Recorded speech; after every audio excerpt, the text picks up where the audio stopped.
नमस्कार मंडळी, आज आपल्याला कांदा भजी करायची। भज्यासाठी साहित्य: बेसन पीठ, कांदा, जिरे, ओवा, मीठ आणि चटणी एवढं साहित्य घेतले। कांदा आता ह्याला जास्त कापावा लागतो, ह्याला पाणी टाकायचं नाही, नुसतं कांद्यात हे करून घ्यायचं, पीठ मळून घ्यायचे।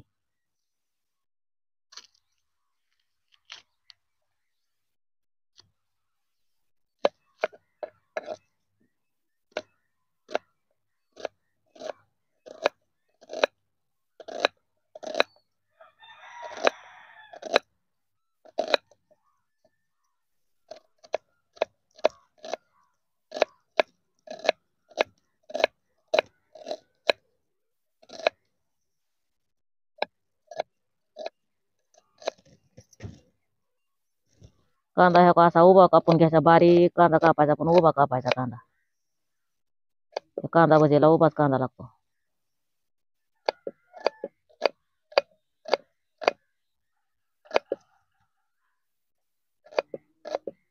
आता कांदा कापून झाला, काढून घेते मळायसाठी।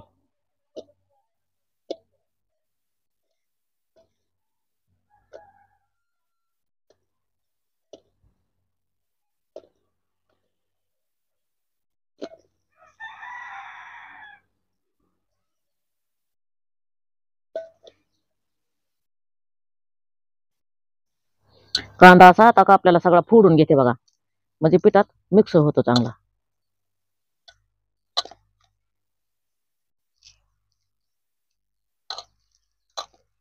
सगळा असा फोडून घ्यायचा। आता कापून घेतलेल्या कांद्यात 1 चमचा मीठ टाकून घेऊ,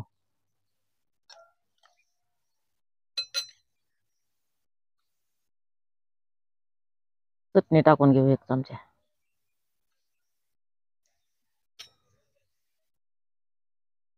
जिरं पण 1 चमचा टाकू, ओवा बी टाकू 1 चमचा। आता बेसन पीठ टाकू ह्याच्यात। आता बेसन पीठ जसं लागन तसं टाकावं लागतं बघा ह्याच्यात, एकदम टाकून नाही जमत।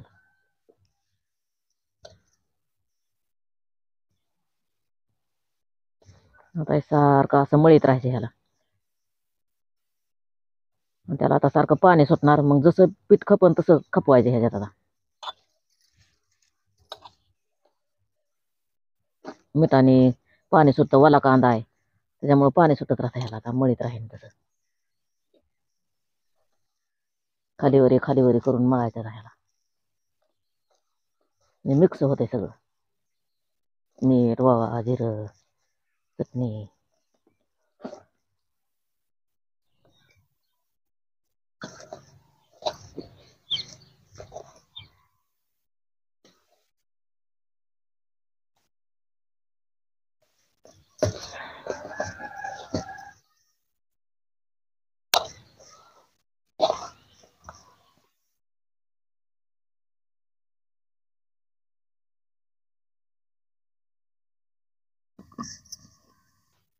हे झालं आता भाज्याचं पीठ मळून।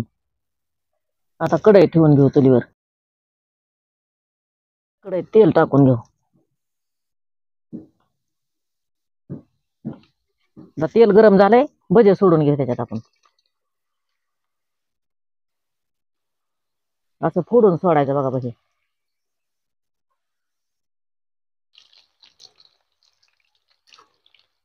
चांगलं भाजायचं आणि काढून घ्यायचं, लाल भाजले बघा।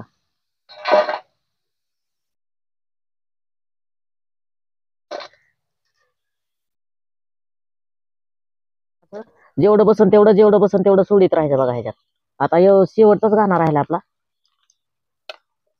आणि हे काही चुलीवरचं कसलं भजे, चुलीवरची किती केलं तरी चव चांगली बघा। तसंच असंच तुम्ही बी करून खा चुलीवर। कुठल्या कुठल्या गावातून बघताय ते नक्कीच मला कमेंट मध्ये सांगा बघा, तुम्ही गावाचं नाव पण सांगा। आता चांगला लाल भाजलाय, काढून घेऊ आता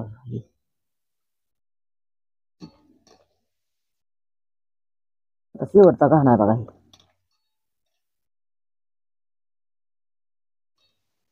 आपल्याला आता मिरच्या तळून घ्यायच्यात, थोड्या थोड्या टिचवायच्या, म्हणजे तेलात फुटत नाही, भाज्यासोबत खायसाठी तळायच्यात।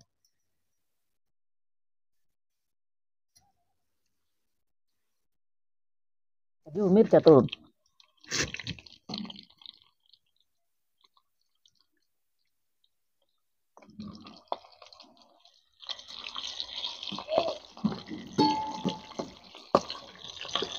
आता मिरच्या तळून झाल्या, काढून घेऊ आपण प्लेटमध्ये.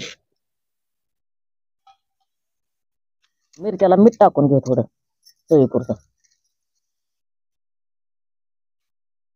हे झालं आपलं चुलीवरचं कांदा भजी. कोणाकोणाला आवडला असेल त्यांनी नक्कीच कमेंटमध्ये सांगा आणि या खायला.